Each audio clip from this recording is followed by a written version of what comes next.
E aí pessoal, tudo bem com vocês? Professor Aurila aqui falando. Vamos gravar aqui mais uma videoaula de Sociologia. No caso, falando aqui sobre as eleições americanas. E essas eleições é importante a gente acompanhar, saber o que está acontecendo, porque vai influenciar diretamente nas nossas vidas, certo? Existem dois candidatos, o Donald Trump tentando a reeleição e o Joe Biden, que já foi vice-presidente dos Estados Unidos, também concorrendo com a eleição. Até o momento, hoje, dia 6, nós estamos vendo assim, uma polarização nos Estados Unidos, muito dividido, né? Quase meio a meio. Mas lá as eleições são um pouquinho diferentes daqui, são feitas ainda na cédula de papel, algumas podem ser inclusive mandadas via correio e demora mais ainda a questão da contagem de pontos, ok? Além disso, existe em cada estado um número de delegados. No final das contas, é o voto desses delegados que representam a população daquele estado que conta para quem vai ser de fato presidente ou não. Por exemplo, aqui os Estados Unidos, nos Estados Unidos eles têm que ter no mínimo 270 votos de delegado para ganhar a eleição. E o Joe Biden está se aproximando muito mais do que o Donald Trump. Eu diria que o Donald Trump, ele seria assim, o presidente, iria conseguir a reeleição se não tivesse acontecido duas coisas nos Estados Unidos. A primeira, a pandemia, que mudou muito a questão da economia no mundo todo, inclusive dos americanos. Os Estados Unidos eles vinham crescendo meteoricamente sua economia. Então Donald Trump estava surfando nessa parte, ele que é um empresário, né, soube administrar bem esse lado da economia americana, com um pouco de desemprego, etc. Porém veio a pandemia, que mudou os planos e ele adotou uma política negacionista, não lidou bem da forma como deveria ter agido, por exemplo, evitando a questão da aglomeração das pessoas. Ele não usou máscara, né, e boa parte dos momentos pegou a Covid também.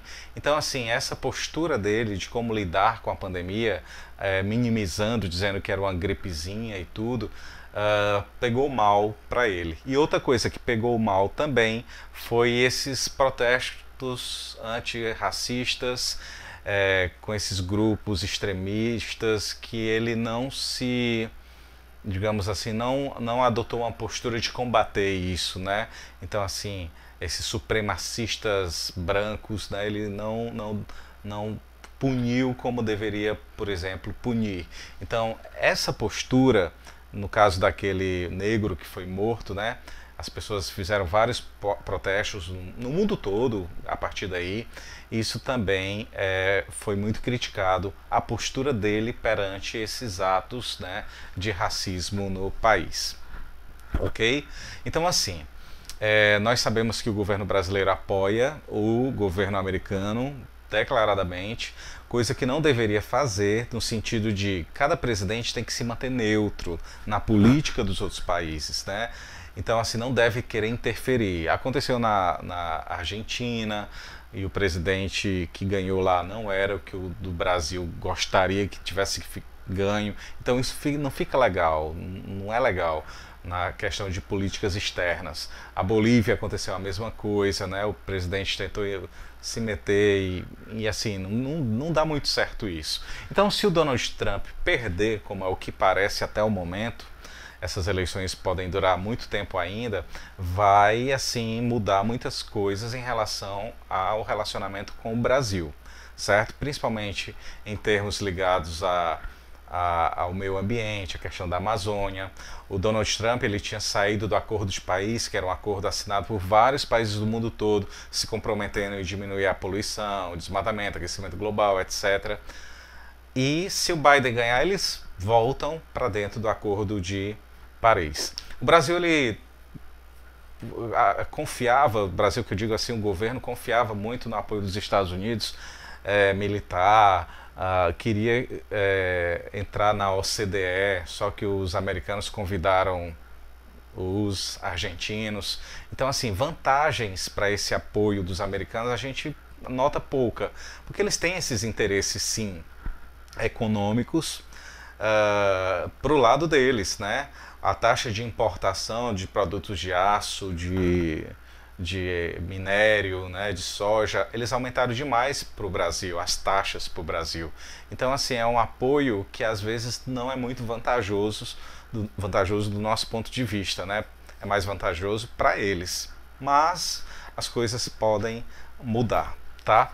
Esse sistema eleitoral americano, ele é lento, ele é ainda na cédula de papel, como eu falei. O nosso é muito mais avançado do que o americano. O nosso, assim, realmente não tem fraude, embora o nosso presidente Bolsonaro tenha criticado demais o sistema eleitoral brasileiro na eleição que ele foi eleito. E é muito estranho isso. Como é que ele acusa o sistema de fraude e ele ganhou, né? Mas enfim, o fato é que lá é de papel. Na época que era de papel no Brasil, acontecia muita roubalheira, né? Você tirar as cédulas dos eleitores das urnas e colocar ali só cédulas já marcadinhas com determinado candidato.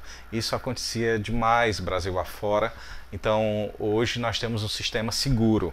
A urna eletrônica brasileira, ela é inviolável, não entra disquete ali, não entra CD, pendrive, cartão de memória, não tem entrada USB, não tem Bluetooth, não tem acesso à internet. Então, somente a Justiça Eleitoral ela pode tirar aqueles votos que foram registrados daquele aparelho. Então, não há condições de externamente ela ser violada. Então é muito seguro. E eu acho que inclusive os Estados Unidos vão repensar a maneira de voto no país para que não demore tanto, né, e não cause tanta angústia, né, tanta espera. O Donald Trump não está aceitando a derrota, né, prevista assim, 90% hoje de chances dele perder, né, e só 10% de ganhar, e disse que vai entrar em recursos em vários estados para recontagem de voto, para atrasar mais esse processo. Ele não queria que fossem mais aceitos os votos dos Correios, que ainda estão chegando nos estados. Por quê? Porque esses votos, a maioria foram dos candidatos democratas, do Joe Biden. Porque o Joe Biden disse, olha, votem pelos Correios com antecedência, não vão no dia da eleição fazer aglomeração por conta da pandemia. Então esses votos que vão chegar, o Donald Trump sabe que são de eleitores dos democratas e não dos republicanos. Então assim, os republicanos são mais conservadores, tradicionais e tudo. Já os democratas, como o nome já está dizendo, são mais democráticos, né? Então existe essa polarização e a gente vai perceber grandes mudanças no mundo, né, caso o Joe Biden ganhe, né? Algumas políticas americanas vão mudar, seja em relação aos negros, aos estrangeiros, né, as pessoas que migram para os Estados Unidos, seja nas políticas externas, na questão do liberalismo econômico, seja nesse combate com a China, né? O Donald Trump estava se guerreando mesmo economicamente com a China, que é uma potência e que vende os produtos até mais barato do que os Estados Unidos, por exemplo, para o Brasil, né? E o Brasil entrou na onda dessa briga, por exemplo, não querendo comprar a vacina chinesa e tal, sendo que boa parte dos produtos aqui no Brasil vem da China. Então é um parceiro econômico importante para o Brasil, né? Também, assim como os Estados Unidos, tá certo? Então assim, eu queria que vocês aguardassem essas eleições e a gente vê quais são as cenas dos próximos capítulos. O Brasil perderia sim o apoio, principalmente o apoio militar, que tanto conta, que o Bolsonaro tanto conta dos americanos, né? No caso aí seria exigido do Brasil mais proteção do meio ambiente, mais conservação, né, ecológica, tanto da Amazônia, do Pantanal, né? Eles estariam aí de olho.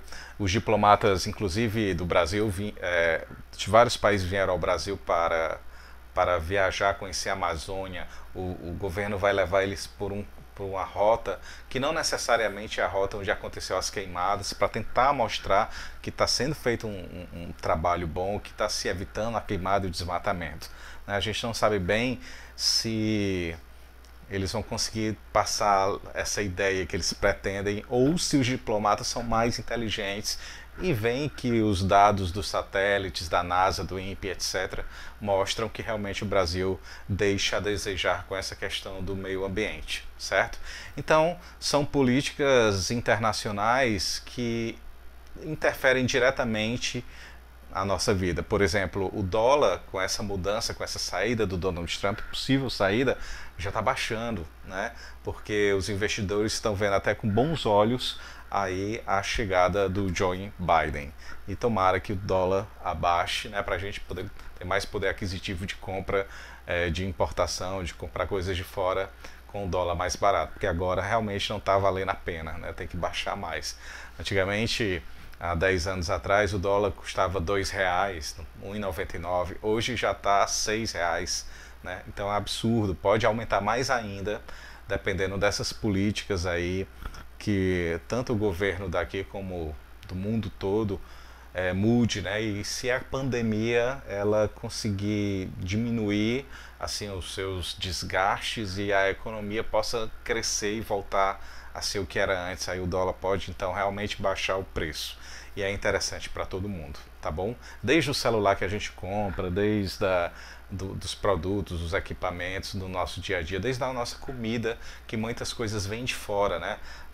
Muitos produtos, digamos assim, derivados para a fabricação de certos alimentos, ou roupas, ou calçados, ou construção civil, eletrônico, seja lá o que for, que vem de fora, ela às vezes vem cara por conta do preço do dólar, e esse dólar precisa diminuir. E o mercado acredita que, se o Joe Biden ganhar, as coisas vão melhorar um pouco. Vamos torcer. Um abraço. Tchau.